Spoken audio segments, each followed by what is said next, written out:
So Gary from Blakely, Georgia called. It was what, 10:30 or so, and said, you know, hey, what's your availability? My son shot a deer this morning and we can't find him. They said they had the shot on video camera, that everything looked good. They didn't see any reason why that deer's not dead, but they didn't find any hair, didn't find any blood, can't find the deer. And so I said, let me gather up my dad and we'll head that way. And so we are, you know, 39 minutes from there. We're on the way. And we're on the way. And this is exciting. I wouldn't be surprised if this is not the beginning of the mini. And then while we were gathering up everything, I got a call from James in Louisville, Alabama, and he's in a similar situation. They've got a deer where they've shot it, and shot it yesterday evening, and they're hoping to help get a drone's help to find the deer. So we're gonna roll that way next, and so we'll see how it goes. And what's this, the 5th of January? We've had the drone for a year now, and like having access to the drone and all the data and seeing the deer and the videos I've made. What have you learned? What have you gleaned from the data? Is there anything in particular? I think the most interesting part is, like, at the end of the year, you did a survey of our lease property and gave us some idea of how many deer we had on the property. Right. So we sort of decided based upon that what size food plots, how many food plots, how many acres we were going to plant, and then just traveling with you and watching and being there as you learned, what you were seeing. I mean, I remember one night we chased a transformer all night. Yeah, right. And then I remember several times we took our breath and it turned out to be a stump. One of the things recently that's been very interesting is, like last night, I had 7 deer in the plot that I was sitting, two grown deer and 5 yearlings. And when the hunt was over, I told you my story, and then you augmented my story by some very interesting facts that you were able to see that I couldn't. So what's the verdict? What'd you see? Oh man, I had 2 groups come out. I told you my story, and then you augmented my story by some very interesting facts that you were able to see that I couldn't see. I had 2 yearlings that came out in the field very early, and so I was looking at them and looking behind them with my binoculars, moving around. One of them I had to look at out of one window, another one I had to look out in another window, and then all of a sudden in between them I saw a big doe standing there looking me eye to eye. And she was already nervous when I saw her, and she's like, I mean, by her body language, she's like, I'm not coming in here. And she backed up and left. And in a few minutes, I thought she came back. She was still nervous, but she came back. And in reality, from what you had seen, she didn't come back at all. It was another doe that came back, and she came back nervous. She'd pick up a foot and sort of jump step, and then like, oh well, there's still corn here, and she'd look my way and look some other way, and pick up her foot and sort of take a quick step like I'm leaving. She must have done that 4 or 5 times. So it's interesting to be able to using your technology, your equipment, to add to the hunting story. Yeah. I mean, that's a story I never would have been able to tell. Right. I also think that that I've seen your ability to recognize what is a deer and what's not a deer grow tremendously. Oh yeah. I mean, from looking at squirrels and rabbits and turkeys and coyotes and bobcats, I see you pass over something, and I think to myself, oh well, he didn't investigate that. And when I ask you, you're like, oh yeah, that was a bird, or that was a turkey, or whatever. I think your skill has improved greatly over the year. And I guess the other thing that just came to mind is last year we had a couple of experience with dog recovery, and it seemed like every time we encountered a dog recovery, he's like, oh well, I got 3 more places to go when I leave here. And I'm like, well, that must be interesting. So now we're headed to one place and we got another place to go. Right. So the opportunities are growing.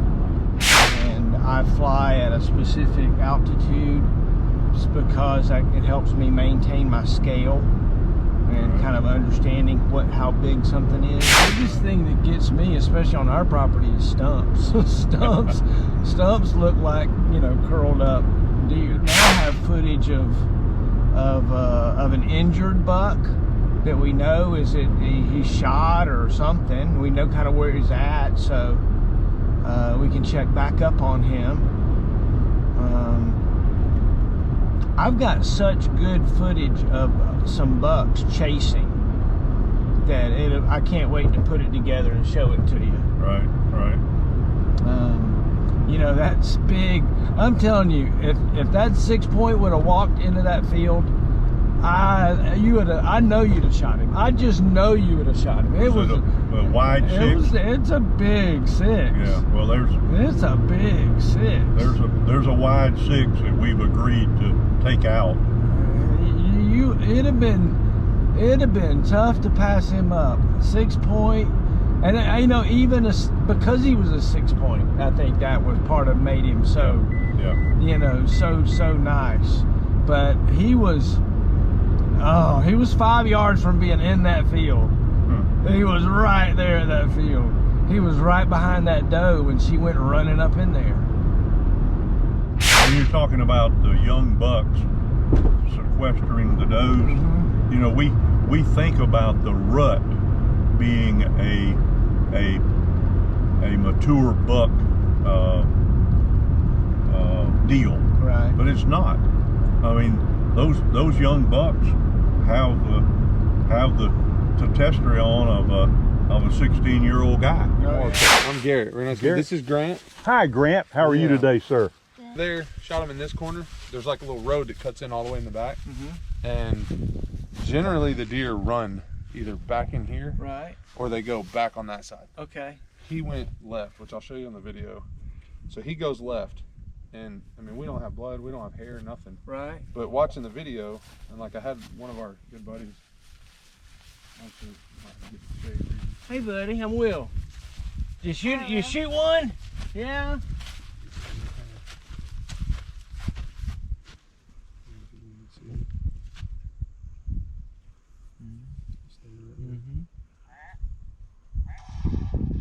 Oh, he definitely jumped. Yeah, so he kind of like, if we watch it going on, he kind of like shrugs and then jumps and kicks. And what's crazy is, believe it or not, last weekend we shot the biggest deer I've ever been seen out here. Right. On the same stand. And he ran up, he was in the same spot, shot, and he ran out here to the top of this hill right here. Then I grabbed the gun because he was shook up, and I shot him, and he ran straight this way. And we never found anything either. Oh, no. And what's crazy is 2 different guns, 2 different bullets.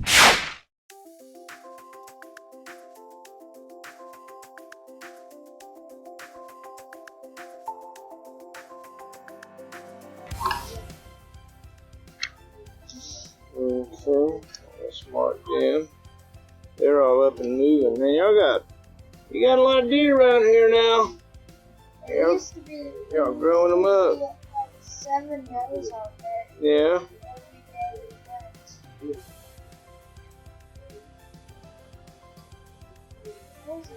Mm-hmm. But that's when it's alive, unfortunately.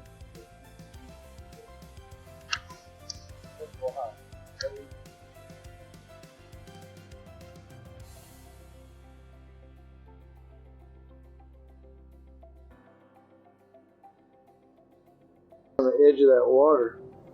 Oh, that's a hog. That's a hog. Them little hogs. Just a bit. 1, 2, 3, 4. Yes. Hey, you better get to shooting some hogs, buddy. Huh? You got hogs everywhere. Golly.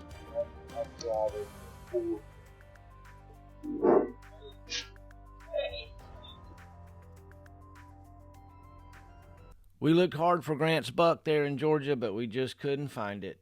All right, give us the story. Oh, you gonna tell him, Teddy? You gonna tell him? Jackson's the shooter? All right. Say not on this one. Oh, no. No. You gonna tell him? Yeah. Tell him, say, yesterday about 5 p.m. a buck came out and we shot him. A big buck. It's about 5 o'clock. It was like this big. That big. All right. It was about 20 yards, and then the next set of blood was about 30 yards from that. And then there was so many deer trails in there, it's like you don't know which way to go. Unfortunately, when you got plenty of deer, And there's plenty in this area right here. the disadvantage. It looks, it's thick. There's somebody's motorcycle out in the middle of the woods. Think they abandoned it? We should go get it. Check it out. We'll ride around. You may have found a stolen Harley. Yeah. First thought was somebody took him for a joyride and just got on the field and parked. Oh, let's mark that. Let's mark that. All right. You remember the story, William, with Willie? Willie's food plot. You remember that story? Mm-mm. He had a Dodge A little doe. that Russell was interested in. Mm-hmm. So Russell asked him, Russell's brother-in-law, he asked this guy, he said, you want to sell that truck? And he's like, no, can't sell the truck. I said, well, it's a pretty nice truck. The guy said,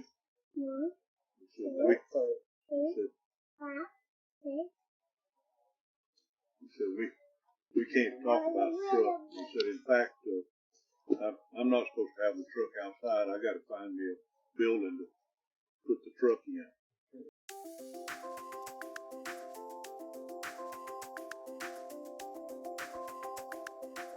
What do you got there? There's a doe laying in the bushes. You can put that in there. Fill those does to go find the buck. So you go find the buck. There's another 2 of them right there next to it. 3.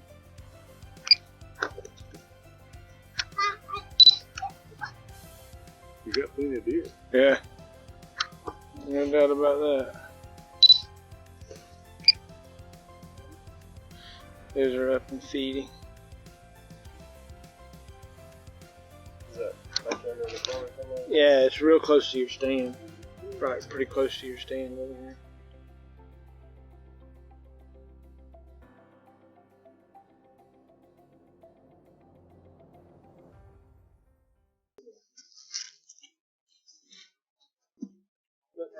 There we are.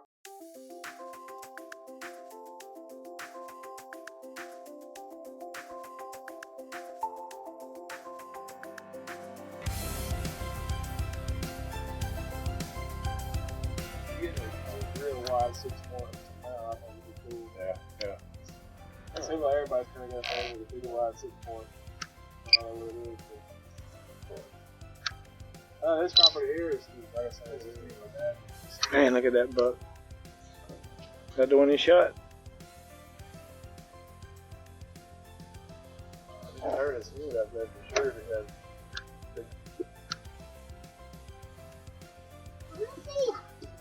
Where's he? See that buck? Yeah. What? Did you just shot it? SD card full. I wonder if he'd stand up. Yeah. You think that's the one you shot?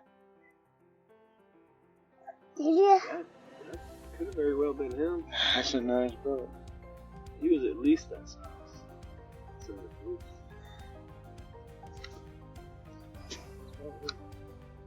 That is probably him. that might be him.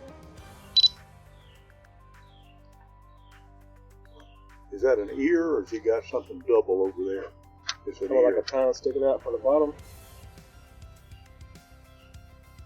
Can't tell. Is he standing up now? Might be standing.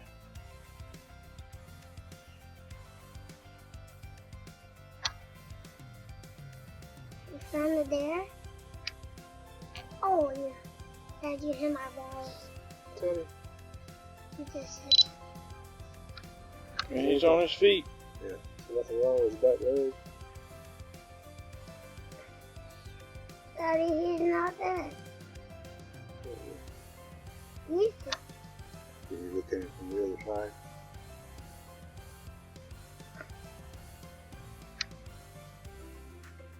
And he's pretty. A beautiful rat. Mm-hmm. Dada. Dada. How close are you to him? 175 feet.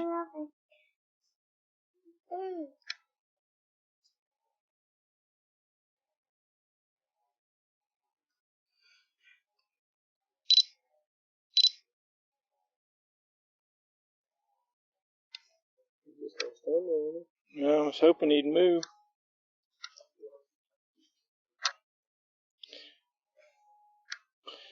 Let's see. I guess 1, 2, 3, 4. 1, 2, 3, 4. I guess it's 8. Traditional 8.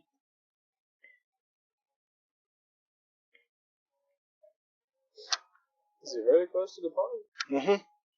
Yeah. Yeah, he's really close to that road. He's starting to move now. He took a step in. Now he's laying back down.